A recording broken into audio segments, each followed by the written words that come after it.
If you're over 50 and thinking about trying out a rebounder, or maybe you just bought one, listen up. Rebounding is low impact and so good for your joints, lymphatic system, and muscles, but it's also easy to do it wrong.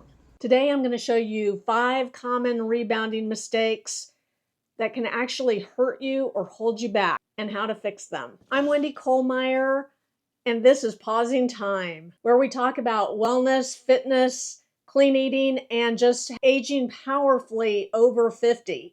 So if you're in your 50s, 60s, 70s, and beyond, and you want to maintain some kind of fitness and wellness lifestyle, this is for you. I've been testing out a rebounder the last month, and I'm sharing what I've learned so far, especially the things that no one really tells you. So, mistake number 1. Don't jump too high. When I first got on the rebounder, I thought that I needed to bounce big. And I kind of worked up to it, but once I got really comfortable, I thought, you know what? I'm going to try those cheerleading moves from high school. And I got pretty good at it, but I also almost lost myself right off the rebounder because even though I feel like I'm pretty steady and I have worked a lot on mobility and balance, you just don't have it like you did when you were in your teenage years or in your 20s or 30s. You just don't. Going too high can jar your joints and throw you off balance, especially if you're just getting started. The real magic is in the small controlled jumps that fire up your core and lymphatic system and protect your knees. I also noticed that smaller jumps help me feel connected to my movements. It's less about jumping and more about rhythm and control. If you ever felt off balance or sore after rebounding, this could be a high. You're jumping too high. So definitely watch that because you don't want to take a fall and especially don't want to fall off the rebounder. Mistake number 2, skipping the balance bar or support. So when you get that rebounder out, the temptation is, and I did this too, is not use the handlebar. I was like, nah, I don't need that because I work out all the time and I don't need a handlebar. But there were plenty of times that I wished that I had it, especially if you're following somebody and they start picking up, you're more into advanced level and they start picking up those moves and you could really use some support. So if you don't have a handlebar, you can always put your rebounder right by the wall and hold on to the wall, or you can put a chair by it, a tall chair, and just kind of use that for some support. But ideally, it's buying a rebounder with a handlebar. Having that support in the beginning just makes for a better rebounding experience. It's safer and more enjoyable. And I found, later after a couple weeks of rebounding that I didn't really need it anymore. But you definitely want to start it out there, especially if you're brand new to fitness or brand new to rebounding or just getting some balance, because this is going to be a challenge for you if you're just getting some balance. Mistake number 3, barefoot on the wrong rebounder. So the temptation is to go barefoot, and some rebounders have firmer mats, and bouncing barefoot can strain your feet. So you want to use like a barefoot shoe or something not like a Hoka with all that padding, but just a regular type tennis shoe that is just kind of a neutral shoe. That's the best way I can describe it. If you've got barefoot shoes, great. But the idea here is to do your rebounding and not make your toes feel like they have to do all the work. And if you are barefoot, that is what will happen.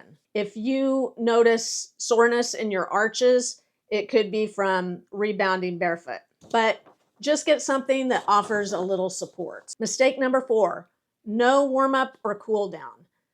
So even though it seems super easy to get on that rebounder and just start doing the health bounce and going at it that way, don't do that. Warm up your legs and fire up your glutes. So you want to do a nice gentle stretch beforehand, and you want to cool down afterwards. I many days did not have time to warm up and would jump on that thing, and the next day I would feel a little stiff, and that is why I didn't warm up or cool down after being on the rebounder. So a good way to do that is you can do marching in place on the rebounder or bouncing slowly with arm swings, and work on the health bounce, because that's where you're going to get your balance and stability from. So try that. And then at the end, you want to do some stretching.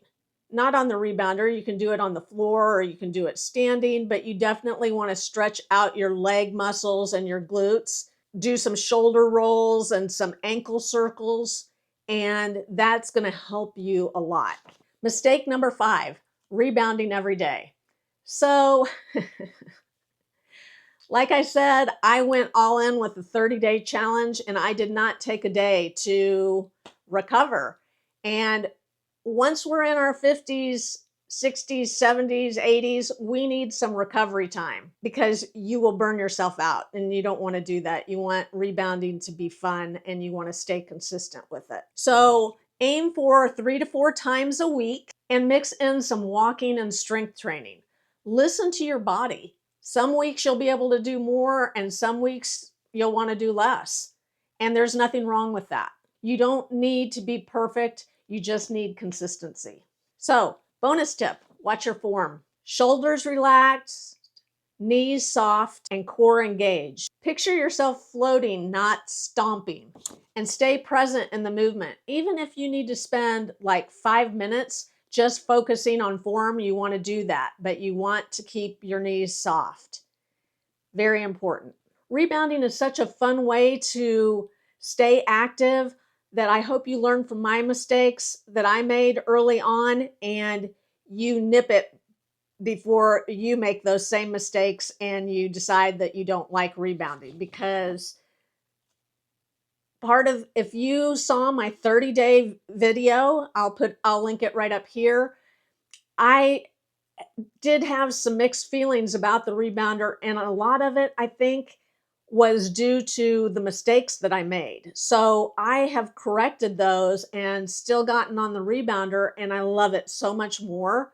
It's actually really fun. I like to mix it, like I said, with walking with a weighted vest, and strength training. And it kind of just gives you an all-around great activity level. So keep that in mind.